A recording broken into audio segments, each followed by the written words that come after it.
Hello.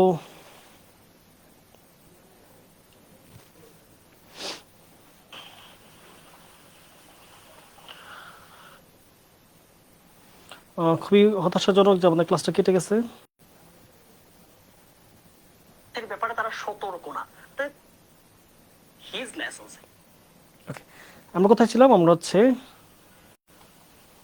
একটু দেখে নিই। হিজ লেসন্স শেষ, সহজ লেসন্স টার্মে। ওকে, আমরা এখানে ছিলাম। হ্যাঁ, চলো তোমরা একটু বন্ধুদেরকে মেনশন দিয়ে দাও। আমাদের আসলে ইন্টারনেট ইস্যু হয়েছে সম্ভবত, যে কোনো কারণেই হোক ক্লাসটা কেটে গিয়েছে। ওকে, সবাই আবার একটু চলে আসো। দুঃখিত আমি আজকের জন্য। হ্যাঁ, আজকে সারাদিন আজকে ওই যে বৃষ্টি হয়েছে না, বৃষ্টি হলে নেট এমন হয় বুঝছো, বৃষ্টি তুফান হয়েছে যে এই জন্য নেট আজকে খুব বাজে সার্ভিস দিচ্ছে। আমার নিজেরাই আজকে খুব বিরক্ত লাগতেছে। ওকে, চলো আমরা এখানে ফিরে আসি। তাহলে এখানে কি হবে বলো তো? তোমাদের কাছে প্রশ্ন যে এইখানে কি উত্তর হবে? News paper is the dash of knowledge. বলো কি হবে? এই প্রশ্ন উত্তরটা করলে তাহলে আমরা মোটামুটি ক্লাসে ফিরে আসতে পারবো, একটা ফ্লো চলে আসবে। বলো কি হয়?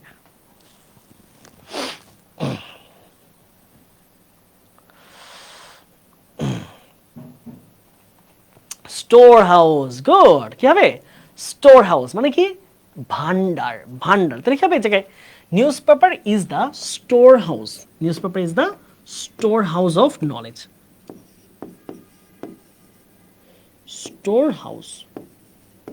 ওকে, তাহলে পত্রিকা হলো জ্ঞানের একটা ভান্ডার। পত্রিকার মধ্যে সারাদিন প্রতিদিন কত কত জিনিস আসে, তাই না? ওকে, এবার আমরা একটু দেখি আমাদের বোর্ডে কেমন প্রশ্নগুলো এসেছে। খেয়াল করো। আ library is a dash of knowledge. তাহলে একটা লাইব্রেরি কি? লাইব্রেরি হচ্ছে জ্ঞানের ভান্ডার, তাই না? লাইব্রেরিতে কত জিনিস থাকে, কত কত বই থাকে, তাই না? তাহলে কি হবে? Store house of knowledge. তাহলে এখানে কি পাচ্ছি? Store house. তারপর দেখো, her husband bought her a dash mobile. তার হাজব্যান্ড তাকে একটা ড্যাশ মোবাইল কিনে দিল, একদম নতুন মোবাইল, তাই না? তাহলে নতুন মোবাইল কি হবে? Brand new. তাহলে নতুন মোবাইল কি বলবো আমরা? Brand new. ব্র্যান্ড, এবং মাঝখানে একটা তোমরা এই যে হাইফেন ইউজ করবা, ব্র্যান্ড নিউ। তার হাজব্যান্ড তাকে একটা ব্র্যান্ড নিউ মোবাইল কিনে দিয়েছে। ওকে, ডান। ওকে, ঠিক আছে। এবার আমরা একটু তার পরেরটা আসি। 6 নম্বর, সবাই একটু আসো। আমরা এবার নতুন এবং একটা ডিফারেন্ট জিনিস শিখবো। সেটা কি? কোয়ান্টিফায়ার। সবাই একটু লিখো। কোয়ান্টিফায়ার মানে হচ্ছে পরিমাপক। বাংলা কি পাই আমরা বলতো? পরিমাণ জ্ঞাপক বা পরিমাপক। পরিমাণ জ্ঞাপক, ঠিক আছে? অর্থাৎ এমন কিছু শব্দ যারা পরিমাণ বোঝায়। কোন একটা জিনিস কতটুকু পরিমাণ, কতটুকু পরিমাণ, এটাকে আমরা কি বলি? পরিমাণ জ্ঞাপক বা কোয়ান্টিফায়ার। সবাই মনে রাখো, কোয়ান্টিফায়ার মানে কি? একটা কাজ কতটুকু হলো, একটা ঘরের মধ্যে কতটুকু, কয়জন মানুষ আছে, একটা বলে কতটুকু পানি আছে, এগুলো হচ্ছে সব কিছুকে প্রকাশ করে কোয়ান্টিফায়ার। এখন একটা প্রশ্ন তোমাদের তৈরি হয় যে ভাইয়া, কোয়ান্টিফায়ারগুলোর ক্ষেত্রে আমি কিভাবে বুঝবো কোনটা কাউন্টেবল নাউনের সাথে বসবে আর কোনটা আনকাউন্টেবল নাউনের সাথে বসবে? এইটা বোঝার জন্য তোমাদেরকে আমি একটা সুন্দর চার্ট করে দিই। সবাই একটু নোট করো। হ্যাঁ, একটা চার্ট করে দিই, তোমরা এই অনুযায়ী তোমরা সবাই এগুলোকে বসাবো। হ্যাঁ, আসো। আমরা 3টা ঘর করব। 3টা ঘর, খেয়াল করো। একটা হচ্ছে আমাদের কাউন্টেবল, একটা হচ্ছে আমাদের আনকাউন্টেবল, আর একটা হচ্ছে আমাদের বোথ, মানে উভয় ক্ষেত্রে বসতে পারে এরকম একটা ঘর। হ্যাঁ, সবাই ঘরটা করে ফেলো, তাহলে তোমার এটা জিনিসটা মুখস্থ করতে সহজ হবে। আচ্ছা, এবার চলো ভাইয়ের সাথে সবাই একটু মনোযোগ দাও। দেখো, এই ঘরটা আমরা কি লিখবো? Countable noun. মানে কি বলতো? কাউন্টেবল মানে হচ্ছে যেই জিনিসগুলো গণনা করা যায় তাদের আগে কোন কোন কোয়ান্টিফায়ার বসে। আর এখানে আমরা ইউজ করবো হচ্ছে আনকাউন্টেবল, অর্থাৎ যেই যেই নাউনের আগে যে যে জিনিসগুলো গণা যায় না তার আগে কারা বসে। আর সবার শেষে বলবো হচ্ছে কমন। কমন মানে কি বলতো? অর্থাৎ এমন কিছু কোয়ান্টিফায়ার যারা আনকাউন্টেবলেও বসতে পারে, আবার কাউন্টেবলেও বসতে পারে। এবার খেয়াল করো, কাউন্টেবল যা গণনা করা যায় তার আগে কি বসে বলতো? তার আগে বসতে পারে ধরো হচ্ছে মিনি। ওকে, মিনি বসে কার সাথে? কাউন্টেবল। মেনি বসে কার সাথে বলতো? মেনি বসে হচ্ছে আমাদের কাউন্টেবলের সাথে, মেনি। তারপর কি আছে? Few, a few. তারপর কি আছে? সংখ্যা, মানে ধরো হচ্ছে 2, 3 এরকম যে কোনো সংখ্যা, ঠিক আছে? এবং আরো কি বসে বলতো? আরো বসতে পারে হচ্ছে আমাদের a great number of, a great number of, number of, okay. এগুলো হচ্ছে কি আমাদের কাউন্টেবল নাউনের পূর্বে বসে, কাউন্ট, হ্যাঁ, যে জিনিসগুলো আমরা গুনতে পারি। এবার আসো দ্বিতীয় জিনিস আমরা দেখবো যে কোন কোন জিনিসগুলো আনকাউন্টেবল নাউন। যেমন আনকাউন্টেবল কি? ধরো ওয়াটার, সুগার, অক্সিজেন, অনেস্টি, হ্যাঁ, সততা, সিম্প্যাথি, তাই না, নলেজ, এগুলো গোনা যায়? যায় না। তাহলে যেগুলো গোনা যায় না তখন আমরা কি বসাবো? দেখো তো, যেগুলো গোনা যায় না এক্ষেত্রে আমরা বসাবো কি? মাছ বসাতে পারি আমরা, মাছ। তারপর কি আসতে পারে বলতো? লিটল, অল্প। তারপর কি আসতে পারে বলতো? A little.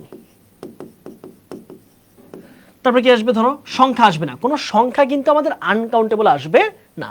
তারপর আর কি আসতে পারে? ধরো এনাফ আসতে পারে, এনাফ সকলের সাথে বসতে পারি, হ্যাঁ, এনাফ সকলের সাথে বসে। তো কি? A great amount of, a great amount of, okay. এগুলো হচ্ছে আমাদের আনকাউন্টেবল।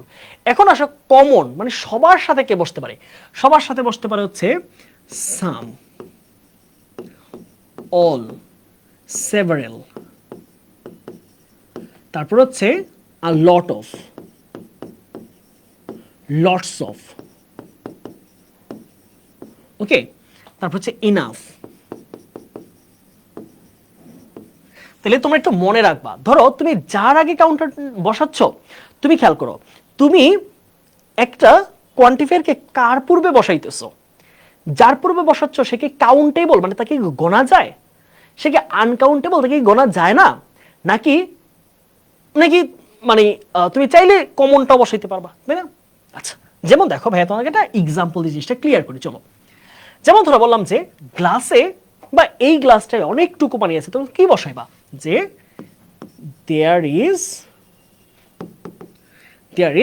গ্লাসে অল্প একটু পানি আছে, দেয়ার ইজ কি বসাইবা? ড্যাশ ওয়াটার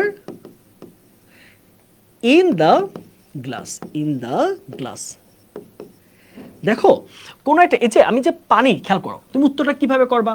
এখন এখানে যে পানি আছে এটাকে কাউন্ট করা যাবে? তুমি দিবা দেয়ার ইজ মেনি ওয়াটার। দেখো মেনি কোথায় বসে বলো তো? মেনি বসে কাউন্টেবল নাউন, কিন্তু এখানে কি আছে? ওয়াটার। ওয়াটার কি গুনতে পারি আমরা? আমি কি ওয়াটার গুনতে পারি? হ্যাঁ ভাই, কাউন্টেবল হলে কি যে কোনো একটা বসাইতে পারবো না? অর্থগুলো ডিফারেন্ট হয় কিন্তু, হ্যাঁ। ধরো অনেক বেশি যখন বোঝাবে তখন কি হবে? মাচ ওয়াটার, অনেক পানি।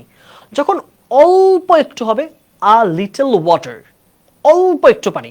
যদি এমন হয় যে অল্প মানে কিছুটা পানি আছে, খুব কমও না আবার একদম বেশিও না, তাহলে সাম ওয়াটার, কিছুটা পানি আছে। তাহলে খেয়াল করো, আমি যদি অল্প পানি বসে তাহলে কি হবে? There is a little water, there is a little water, there is a little water, there is a little water in the glass, ওকে। এইবার আসো আমি যদি প্রশ্নটাকে কাউন্টেবলের দিকে নিয়ে যাই, আমি বললাম যে বাগানে অনেকগুলো ফুল আছে, তাহলে কি বলবো? বাগানে অনেকগুলো ফুল আছে, তোমরা বসা সবাই উত্তর করো, হ্যাঁ। দেয়ার আর অনেকগুলো ফুল, ড্যাশ ফ্লাওয়ার্স, হ্যাঁ দেখো ফ্লাওয়ার্স, এটা কিন্তু আমরা গুনতে পারতেছি, রাইট? ফ্লাওয়ার জিনিসটা কি? গোনা যাচ্ছে না, ফ্লাওয়ার্স অনেকগুলো ফুল আছে। In the garden, in the garden, তাহলে বাগানে অনেকগুলো ফুল আছে। তাহলে এক্ষেত্রে আমরা যে নাউনটা এই জায়গায় আছে, that is countable, right? Countable plural noun. এবং আমি বাংলা বলে দিয়েছি অনেকগুলো, তাহলে কি হবে বলো? মেনি। এই তো আমাদেরকে সাহির বলেছে মেনি, আব্দুর রহমান বলেছে মেনি, আরিফ বলেছে মেনি, মাহফুজ আলম বলেছে মেনি। যদি বলে অল্প কয়েকটা ফুল তাহলে সাম, যদি বলে যথেষ্ট ফুল আছে এনাফ ফ্লাওয়ার্স, যদি বলে অনেক ফুল আছে তাহলে কি হবে? Many flowers. তাহলে উত্তর কি হবে? উত্তর হচ্ছে আমাদের কি যাচ্ছে এখানে? Many flowers. বোঝা গেছে যে অর্থের উপর নির্ভর করে বসাইতে হবে বাক্যের অর্থটা কেমন দিচ্ছে।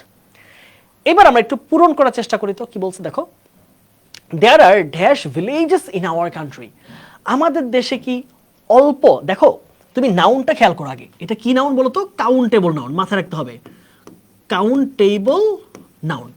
তাহলে তুমি কিন্তু এই অনুযায়ী কিন্তু তুমি কি বসাবা, হয় তুমি কাউন্টেবলের ডিটারমিনার বসবা, না হলে কি কমন ঘরে যেগুলো আছে দুইটা। আবার আনকাউন্টেবলের ক্ষেত্রে হয় আনকাউন্টেবল না হয় কমন। আনকাউন্টেবল সে কাউন্টেবলে যাওয়া যাবে না, কাউন্টেবলের বেলায় আনকাউন্টেবলের গুলো বসা যাবে না। তাহলে আমাদের দেশে কি একটা দুইটা গ্রাম, অনেক গ্রাম, অনেক গ্রাম। তাহলে কি হবে, there are many villages in our country, many villages, অনেক আমাদের গ্রাম আছে। ইনফ্যাক্ট সত্যি বলতে dash living beings need to take food, প্রত্যেকটা প্রত্যেকটা দেখো এভরি, হ্যাঁ কাউন্টেবলে আরেকটা জিনিস আমরা মিস করেছি, সেটা হচ্ছে এভরি। কাউন্টেবলের ক্ষেত্রে একটা জিনিস লিখে ফেলো, এভরি, প্রত্যেকে, এভরি, হ্যাঁ প্রত্যেকে, অথবা অল বসতে পারে, অল সব জায়গায় বসে, তবে অল কাউন্টেবলই বসার কথা, অল হচ্ছে কাউন্টেবল। তাহলে এভরি এবং অল এই দুইটা কথায় বসে কাউন্টেবল নাউনে। তাহলে আসো আমরা কি পাচ্ছি, বলেছে প্রত্যেকটা জীবিত প্রাণীর খাদ্য নেওয়া বা খাদ্য খাওয়া প্রয়োজন হয়। তাহলে কি দিবা তুমি বলো তো, এখন তুমি কি দিবা সাম, যে অল্প কিছু প্রাণী খাবার খায় আর বাকিরা খায় না, এটা হয়? সবাই প্রাণী, তুমি এমন আছে যে খাবার না খেয়ে বাঁচতে পারে, সে হোক ভাত খায়, মাছ খায়, সবজি খায়, পোকা খায়, মাকড় খায়, কিছু না কিছু তো খায়, তাই না? কি হবে, অল লিভিং বিংস, প্রত্যেকটা প্রাণী। He says prayer dash times a day, আমরা বলেছি কি কাউন্টেবল নাউনের সংখ্যা বসতে পারে, এটা কি কাউন্টেবল, তাহলে সংখ্যা কি হবে, একজন মানুষ নামাজ কয়বার পড়ে প্রতিদিন, 5 বার। তাহলে কি হবে, হি সেজ প্রেয়ার 5 টাইমস, তাহলে কয় ওয়াক্ত নামাজ, 5 ওয়াক্ত নামাজ। তাহলে এখানে কি হবে, টাইমস মানে কিন্তু ওয়াক্ত, টাইমসের বাংলা কি বলা যায়, ওয়াক্ত বলা যায়, হিন্দিতে বলা হচ্ছে ওয়াক্ত, ওয়াক্ত, হ্যাঁ 5 টাইমস। ওকে, আশা করছি এটা আমাদের ক্লিয়ার। ওকে, আসো আমরা তার পরের টপিকে যাই। কি পাচ্ছি আমরা, প্রেজেন্ট পার্টিসিপল, খুব খুব খুব ইম্পর্টেন্ট। ওকে, খুব মনোযোগ দিয়ে এই জিনিসটা বোঝার চেষ্টা করো। প্রেজেন্ট পার্টিসিপল, এটা পার্টিসিপলের একটা রূপ। আমরা জানি পার্টিসিপল কয় প্রকার, মনে আছে, 3টা, প্রেজেন্ট, পাস্ট আর হচ্ছে পারফেক্ট পার্টিসিপল। ঠিক আছে, আমরা শুধু প্রেজেন্ট পার্টিসিপল নিয়ে আলোচনা করব। যদি আমাদের এর পরে আবার কি আছে দেখো তো, এর পরে আমাদের আবার পাস্ট পার্টিসিপলও আছে সম্ভবত, হ্যাঁ। তাহলে আমরা দুইবারে আলোচনা করি, সমস্যা নেই। ওকে, চলো আমরা সংক্ষেপে জিনিসটাকে তুলে ধরবো, খুব কঠিন আমি করব না। প্রেজেন্ট পার্টিসিপল বলতে আমরা সংক্ষেপে যদি বলি, প্রেজেন্ট পার্টিসিপল কি বলতো, প্রেজেন্ট পার্টিসিপলের চেহারাটা কেমন বলতো, পার্টিসিপল এটাকে আমরা বলবো হচ্ছে ভার্বের সাথে আইএনজি যুক্ত ফর্ম। ভার্বের আইএনজি যুক্ত ফর্মটা যখন যখন সেটা ভার্ব হিসেবে কাজ করে, আবার অ্যাডজেক্টিভ হিসেবে কাজ করে। তাহলে প্রেজেন্ট পার্টিসিপল কি কি হিসেবে কাজ করতে পারে, একটা প্রেজেন্ট পার্টিসিপল কি করতে পারে বলতো, একটা প্রেজেন্ট পার্টিসিপল এটা কিন্তু একটা অ্যাডজেক্টিভের কাজও করে, আবার ক্ষেত্র বিশেষে ভার্বের কাজও করতে পারে। বুঝে গেল?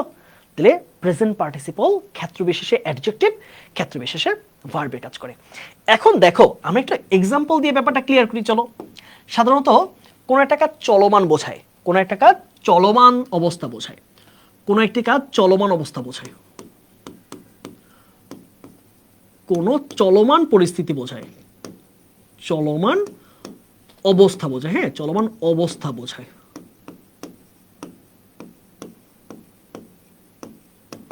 আচ্ছা, আমরা দেখি তো একটু সলভ করতে পারি কিনা আমরা। আমি বললাম যে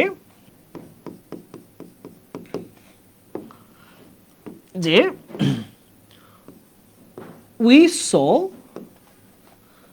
a dash baby, আমরা একটা কান্নারত মেয়েকে দেখেছিলাম, কান্নারত মেয়ে। তার মানে আমরা যখন মেয়েটাকে দেখছিলাম তখন সে কান্না করা অবস্থায় ছিল। তার মানে একটা মেয়ের ওই সময় কি করতেছিল সেটা বোঝাচ্ছি। ওকে, তোমরা চেষ্টা করো উত্তর করার জন্য। আমরা বললাম যে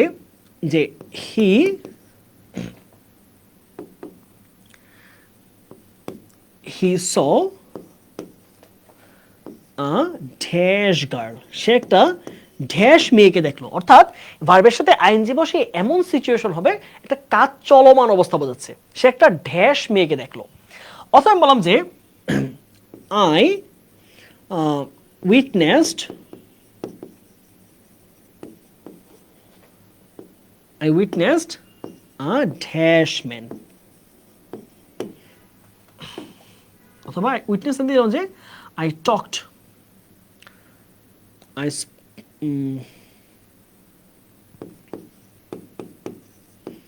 I talked with a dash man. ওকে, কি হতে পারে? একজন বলছে ক্রাইং, হ্যাঁ গুড, উত্তর হতে পারে, রাইট? তাহলে আমি একটি কান্নারত মেয়েকে দেখেছিলাম, তাহলে কি হবে? ভার্বের সাথে আইএনজি হয়ে অ্যাডজেক্টিভে কাজ করবে, তাহলে ক্রাইং, কান্নারত মেয়ে।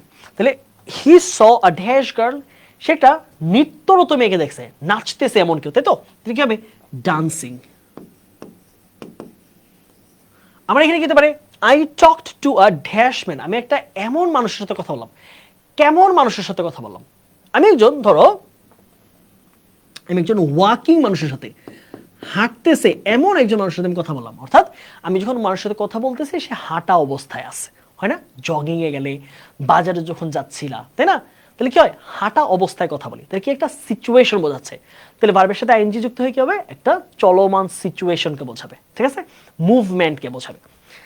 তাহলে দেখি তো আমরা বিগত বছরে পরীক্ষায় প্রশ্ন কেমন আসছে। আমরা তো শুধু পারলে হবে না, পরীক্ষার প্রশ্ন পারা লাগবে। দেখো এইবার একটু খেয়াল করো, সুন্দর একটা কোয়েশ্চেন বলেছে, we use language not only in our dash hours, আমরা আমাদের কর্মঠ বা কাজ করার ঘন্টাগুলোতেই শুধু ভাষা ব্যবহার করি না, but also in our dreams, আমরা আমাদের স্বপ্নের মধ্যে ভাষা ব্যবহার করি।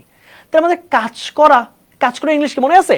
শুধু কাজ করা যদি হয় তাহলে কি হবে? ওয়ার্ক। তাহলে ওয়ার্ককে প্রেজেন্ট পার্টিসিপল করলে কি দাঁড়ায়?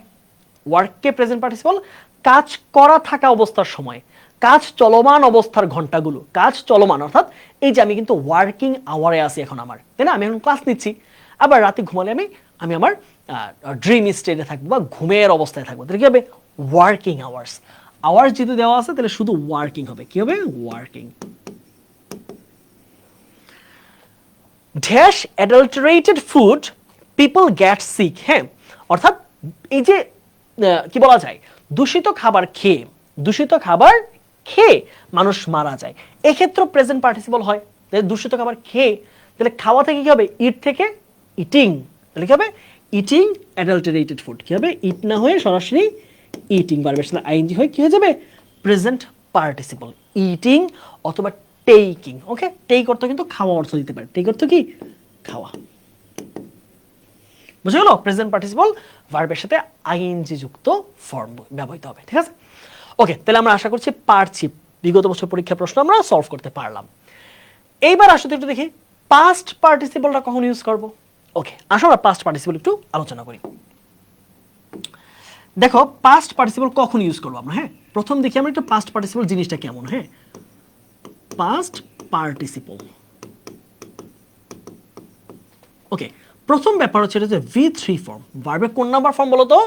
ভার্বের 3 নাম্বার ফর্ম। আমরা কি বলি? ভার্বের 3 নাম্বার, যে eat, ate, eaten, take, took, taken, go, went, gone, keep, kept, kept, write, wrote, written. মাথায় রাখো এটা ভার্বের 3 নাম্বার ফর্ম। তাহলে ভাই শুনুন, বলতো আমাদের যখন পাস্ট পার্টিসিপলের কথা আমাদের পরীক্ষার প্রশ্নে থাকবে, তাহলে আমি কোনটার কথা চিন্তা করব? আমি ঠান্ডা মাথায় চোখ বুঝে আমি একটা জিনিসই চিন্তা করব, সেটা কি? ভার্বের যে আমরা লিস্ট পড়ছি আমরা ছোটবেলা থেকে, ভার্বের যে 3 নাম্বার ফর্মটা আছে না, ওইটা হচ্ছে আমাদের প্রশ্ন, ভার্বের 3 নাম্বার ফর্ম। তাহলে কি হবে সেটা? এখন মাথায় রাখতে হবে সেটা কি হিসেবে কাজ করবে? সেটা একটা অ্যাডজেক্টিভ হিসেবে কাজ করবে। কি? অ্যাডজেক্টিভ। পাস্ট পার্টিসিপল কি হিসেবে কাজ করবে? একটা অ্যাডজেক্টিভ হিসেবে কাজ করবে। ওকে, এবার আমরা দেখি একটা এক্সাম্পল দিয়ে ব্যাপারটা ক্লিয়ার করি তো, যে এমন যে there is a dash chair on the floor. ওকে, বললাম যে ফ্লোরের মধ্যে একটা ড্যাশ চেয়ার পড়ে আছে, ফ্লোরের মধ্যে একটা ড্যাশ চেয়ার পড়ে আছে, কি হবে উত্তর? ভাবো, ইটস ইয়োর টার্ন। আচ্ছা, কি হতে পারে বলো? Damaged, broken. ও চমৎকার, গুড গুড গুড, নাইস। না, মুভিং হবে না। মুভিং কিন্তু দেখো, মুভিং যখন দিচ্ছ তুমি, যখন আইএনজি যুক্ত করো, এটা কিন্তু পাস্ট পার্টিসিপল না, এটা হচ্ছে প্রেজেন্ট পার্টিসিপল। আইএনজি যুক্ত হলে সেটা প্রেজেন্ট পার্টিসিপল হয়। কি হবে ব্রোকেন। গুড, এই তো তোমরা পারতেছো। তাহলে উত্তর কি হবে? এখানে কি হতে পারে? এখানে হতে পারে ব্রোকেন। মাথায় রাখতে হবে ব্রোকেন কোন ফর্মে। দেখো ব্রোকেন কোথা থেকে আসে? এই যে দেখো ব্রেক, ব্রেক কিন্তু আমার কি V1, আমাদের লাগবে কি V3 ফর্মটা। তাহলে ব্রেকের V2 কি ব্রোক, এটা হচ্ছে আমাদের V2, আর সর্বশেষ কি পাই আমরা? ব্রোকেন। ব্রোকেন হচ্ছে আমাদের V3 ফর্ম, ঠিক আছে? Break, broke, broken, break, broke, broken. Destroy হবে না, ডেস্ট্রয়েড, ঠিক আছে? অথবা কেউ চাইলে দিতে পারে ড্যামেজড, কেউ দেওয়া যায় কি ড্যামেজড, ড্যামেজড দিতে পারো, ঠিক আছে? ওকে, তাহলে আমরা একটু দেখি বিগত বছর প্রশ্নগুলো আমরা একটু পারি কিনা। হ্যাঁ, দেখো we can apply our dash knowledge, আমরা আমাদের ড্যাশ নলেজটাকে ব্যবহার করতে পারি। তাহলে V3 ফর্ম মাথায় রাখবা, অ্যাডজেক্টিভ দিয়ে চিন্তা করলে হবে না, ভার্বের 3 নাম্বার ফর্মটা লাগবে। We can apply our dash knowledge in our engagement with the world that lies outside, এটা প্যাসেজ থেকে আসছে। সিভিক এঙ্গেজমেন্ট, তোমাদের টেক্সট বইয়ের সিভিক এঙ্গেজমেন্ট প্যাসেজ থেকে এই প্রশ্ন সরাসরি আসছে।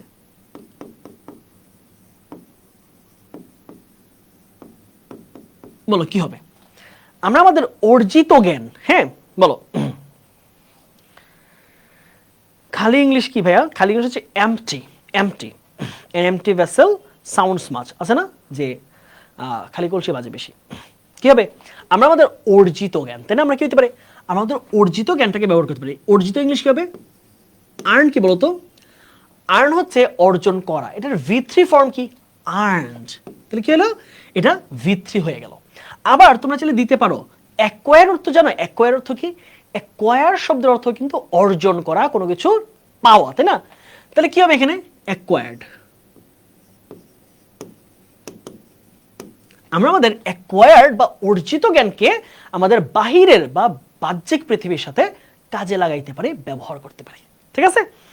ওকে, অথবা লার্নড দিতে পারো, লার্নড, লার্ন থেকে কি হয়? লার্ন, হ্যাঁ আমাদের কি শেখা জ্ঞান, আমাদের শেখা জ্ঞান। ওকে, এখানে আসো। Dash water is very harmful for health, তাহলে ড্যাশ ওয়াটার, তাহলে কি হবে? V3 ফর্ম, তাহলে কি হবে? পলিউট না হয় পলিউটেড, তাহলে দূষিত পানিতে না, এটা স্বাস্থ্যের জন্য ক্ষতিকর, তাহলে কি হবে? পলিউটেড। অথবা তাহলে কি দিতে পারো? না হয় কন্টামিনেটেড, কন্টামিনেটেড, এটাও একই জিনিস। তাহলে পলিউটেড অথবা কন্টামিনেটেড দুইটার অর্থই হচ্ছে দূষিত পানি। Okay, the present participle, past participle আমাদের ডান। এখন আসো আমরা একটা মজার জিনিস শিখবো, নাউন অ্যাডজেক্টিভ অথবা নাউন। এটা জিনিসটা আবার কি ভাইয়া? যে নাউন অ্যাডজেক্টিভ কি? চলো আমরা কিছু এক্সাম্পল দিয়ে ব্যাপারটাকে তোমাদের সাথে তুলে ধরি।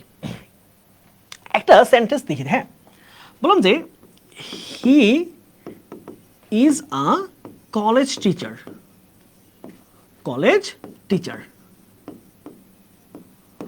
অথবা ধরো একটা লিখলাম যে I like my math sir, math sir। ওকে, আমি আমার ম্যাথ শিক্ষককে পছন্দ করি। He is a college teacher, তিনি একজন কলেজ শিক্ষক। এখানে খেয়াল করো তো, তাই তোমরা বলো তো এখানে কয়টা করে নাউন আছে? নাউন কয়টা আছে দেখো তো। এখানে দেখো টিচার কি বলো তো, টিচারটা নাউন না? আবার কলেজও কি? কলেজটা প্রতিষ্ঠানের নাম, তাহলে এইটাও কি? এইটাও একটা নাউন। দেখো কয়টা নাউন হলো একসাথে? দুইটা নাউন হয়ে গেল। আবার এখানে আসো, I like my math sir, তাহলে এখানে ম্যাথ কি বলো তো? ম্যাথ হচ্ছে, এখানে স্যার হচ্ছে কি একটা নাউন, ম্যাথ একটা সাবজেক্টের নাম, সেও কি একটা নাউন। তার মানে কোনো কিছুর নামই তো নাউন। শিক্ষক একটা পেশার জাতির নাম, নাউন। ম্যাথ সাবজেক্টের নাম, নাউন। আবার ধরো ভাই যদি লিখি যে দেয়ার আর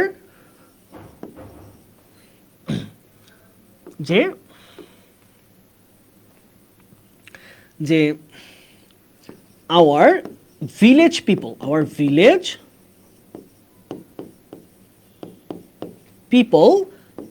are not aware of their health,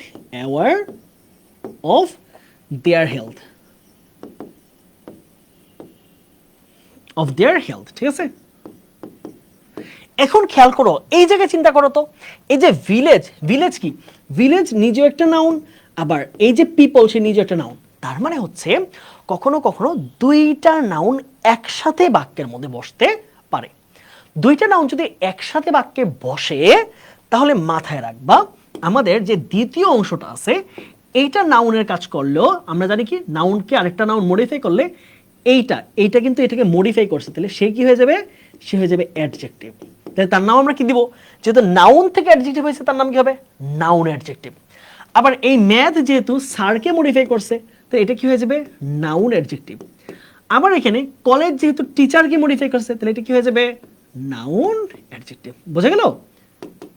আমার কথা বুঝতে পারছো বলো তো? তার মানে যদি সেন্টেন্সে দুইটা নাউন একসাথে বসে তাহলে শেষেরটা নাউনই থাকে, প্রথমটা হয়ে যায় নাউন অ্যাডজেক্টিভ। তাহলে পরীক্ষায় আসতে পারে ইউজ আ নাউন অ্যাডজেক্টিভ অথবা use a noun to pre modify another noun. তাহলে একটা নাউনকে মডিফাই করতে আরেকটা নাউন ইউজ করো, তাহলে এইটা প্রশ্ন আসতে পারে। এখন দেখো, এখন এই প্রশ্নটাকে আমরা একটু চিন্তা করি এইভাবে, most of our dash people drink tube well water. আমাদের বেশিরভাগ গ্রামের মানুষ। দেখো তাহলে পিপল কিসে আছে, পিপল নিজে একটা নাউন, তোমাকে বসাইতে বলছে কি আরেকটা নাউন, নিজেরা সলভ করার চেষ্টা করো। He wanted some money from his father to buy a dash ticket. এটাও আমাদের প্যাসেজ থেকে আসছে, প্যাসেজের নাম হচ্ছে Amerigo. Amerigo a street child, street. Okay, তাহলে সে তার বাবার কাছে টাকা চেয়েছিল বাসের টিকিট কিনতে। তাহলে দেখো এখানে টিকিটটা কি, টিকিট নিজে একটা নাউন, আবার তুমি বসাইবা কি, এখানে যেটা বসাবা সে নিজেও একটা নাউনই হবে। তো দেখি তোমরা চিন্তা করতে পারো কিনা। বাস ticket, village people, right right, চমৎকার, তো সেরা। কি হবে, ভিলেজ পিপল, ভিলেজ পিপল। আর এখানে কি হবে, এখানে হচ্ছে বাস টিকিট, রাইট। শেষ, উত্তর শেষ। তাহলে নাউন যখন আরেকটা নাউনকে মডিফাই করে তাহলে কি হচ্ছে, নাউন অ্যাডজেক্টিভ। আমাদের আজকের ক্লাসের last concept, okay, demonstrative. Demonstrative আমরা অলরেডি আলোচনা করছি, right, this that this those. Okay, আমরা ওই আলোচনাটাকে একটু ব্যবহারের মাধ্যমে দেখার চেষ্টা করি। হ্যাঁ, আমাদের ডেমনস্ট্রেটিভ কয়টা মনে আছে, ডেমনস্ট্রেটিভ চারটা। একটা হচ্ছে আমাদের কি বলতো, দিস, বাংলা হচ্ছে এটি, বাংলা কি বলতো, এটি।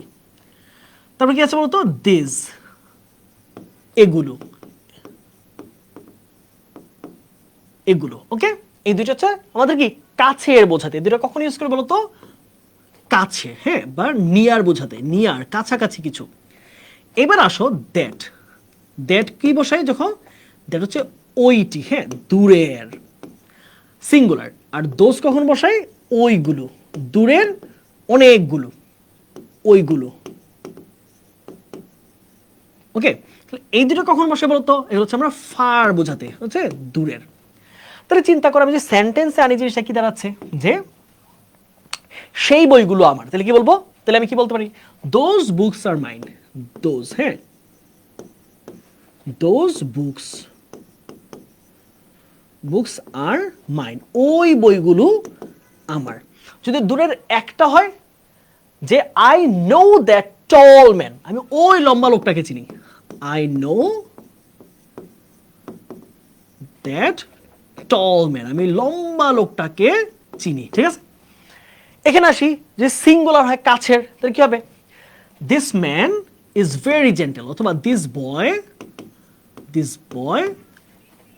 Is very regular, is very regular.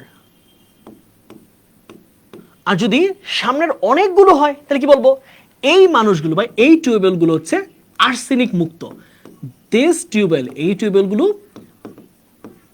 Plural কিন্তু, টিউবওয়েলস আর আর্সেনিক ফ্রি, আর্সেনিক ফ্রি, এগুলো আর্সেনিক মুক্ত টিউবওয়েল। এইবার একটু আমরা অ্যান্সারটা শেষ করি, আমাদের প্রায় লাস্টে চলে আসছে, রাইট, ক্লাসের আমাদের শেষটা। ওকে, শেষের আগে আমরা একটু এই অ্যান্সারগুলো সলভ করি, তাহলে আমাদের আজকের ক্লাস এখানেই শেষ হয়ে যাচ্ছে। বলো কি হবে, পিপল শুড বি রিফ্রেইনড, রিফ্রেইনড ফ্রম অর্থ হচ্ছে দূরে থাকা, বিরত থাকা। রিফ্রেইন ফ্রম এটা একটা অ্যাপ্রোপ্রিয়েট প্রিপোজিশন, তোমরা এই জিনিসটা একটু মাথায় রাখবে। হ্যাঁ, রিফ্রেইন ফ্রম অর্থ কি, বিরত থাকা, বিরত থাকা। তাহলে বলছে should be refrain from drinking water of dash tube wells. তাহলে মানুষের উচিত এই অথবা ওই টিউবওয়েলগুলো থেকে পানি খাওয়া থেকে বিরত থাকা। তাহলে এখানে তুমি দিতে পারো, এই দিতে পারো, তাহলে এই দিলে কি হবে? টিউবওয়েলস মাথায় রাখবে, এটা কিসে আছে? প্লুরালে আছে, কিন্তু প্লুরাল। তাহলে প্লুরাল যদি হয় তাহলে কি হতে পারবা? তুমি চাইলে দেশ দিতে পারবা অথবা তাহলে দোজও দিতে পারবা, ওই টিউবওয়েলগুলো। তোমার কাছে থাকলে এই, তোমার কাছে না থাকলে ওই, যে কোনো উত্তর সঠিক। To erase dash history is not easy. To erase this history, এই ইতিহাসটা মুছে ফেলা, is not easy because history continues to follow us all. তাহলে কারণ ইতিহাস আমাদেরকে কি করে? আমাদেরকে ফলো করে। তাহলে খেয়াল করো, ইতিহাস মানে অতীতের ঘটনা। বলেছিলাম না, ফার মানে দূরের কিছু বোঝাতে, দ্যাট। তাহলে হিস্ট্রি কি? সিঙ্গুলার, এবং ইতিহাস কিন্তু দূরের জিনিস, তাই না? কি হবে বলো? লাস্ট কোয়েশ্চেন তোমাদের জন্য। দিস দিলে কিন্তু অনেকটা কাছাকাছি গেলেও এটাকে সঠিক ধরা একটু কষ্ট করো, কিন্তু ইতিহাস মানে দূরের জিনিস। ইতিহাস তোমার কাছের জিনিস না, তাই না? ধরো মোগলদের ঘটনা, এটা কি দূরের ঘটনা না? ফার বলছি না, ফার কি? দ্যাট আর দোজ। তাহলে উত্তর কি হবে? দ্যাট উত্তরটা এখানে সবচেয়ে সুন্দর। টু ইরেজ দ্যাট, তাহলে কি হবে? দ্যাট। ওকে, তাহলে আমাদের প্রি মডিফায়ার, আমাদের 10টা যেই মূল, আমরা আজকে রাইটিং পার্টে আলোচনা করব না। আজকে আমরা যেহেতু প্রথম ক্লাস, তাহলে এই জন্য আমরা এইটুকু পর্যন্ত রাখলাম। তাহলে এখন আমাকে জানাও তোমরা আজকে ক্লাস কতটুকু বুঝতে পারলা। আমরা প্রি মডিফায়ার নিয়ে যে আলোচনা করলাম সেটা কি তোমরা বুঝতে পেরেছো কিনা, এবং তোমরা নোট করছো কিনা। আমি কিন্তু তোমাদের প্রচুর পরিমাণে নোট দেখতে চাই, তোমাদের ক্লাসের নোট দেখবো এবং কোথাও ভুল থাকলে সেগুলোর কারেকশন দেওয়ার চেষ্টা করবো। ওকে, তো কেমন লাগলো প্রথম ক্লাস বলো? অ্যাডভার্বিয়াল ফ্রেজ আমাদের আজকে ক্লাসের অংশ না। আমাদের প্রি মডিফায়ারে অ্যাডভার্বিয়াল আসে না, পোস্ট মডিফায়ারে আসে। তোমাদের পোস্ট মডিফায়ার ক্লাস ভাইয়া নিব, সেকেন্ড লেকচারটা। ওইখানে পোস্ট মডিফায়ার প্লাস আমরা প্র্যাকটিস করব, তখন দেখাবো যে অ্যাডভার্বিয়াল বলতে আসলে কি বোঝায়, বা অ্যাডভার্বিয়াল ফ্রেজ জিনিসটা কি। এই জিনিসটা আমরা সেকেন্ড লেকচারে আমাদের জন্য রেখে দিয়েছি, ঠিক আছে? ওকে,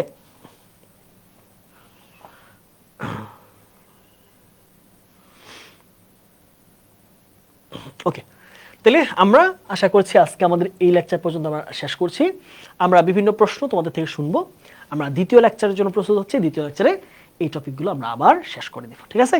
ওকে, সবাই ভালো থাকো, সুস্থ থাকো, এবং সকলের নোটগুলো তোমরা সাবমিট করে দিও বিপি আর্টস অ্যান্ড কমার্স পাঠশালা গ্রুপটার মধ্যে। সবার জন্য অনেক অনেক শুভকামনা রাখছি, এবং তোমরা অনেক মনোযোগ দিয়ে পড়াশোনা করবা, অনেক ভালো করবা, এবং অনেক বেশি প্র্যাকটিস করা শুরু করো এখন থেকে। এবং তোমাদের কথা দিলাম, শুধু গ্রামার আর টেক্সট বই পড়াবো না, তোমাদের জন্য রাইটিং পার্ট তো থাকবেই, পাশাপাশি তোমাদের স্পিকিং এবং লিসনিং পার্টে তোমরা আসলে কীভাবে ভালো করতে পারবা তার জন্য tips, tricks, class, videos, everything I'll provide to you. Okay, so see you tomorrow, not tomorrow, see you in the next class. Till then, stay happy, stay with us, stay with SCP. Assalamu alaikum.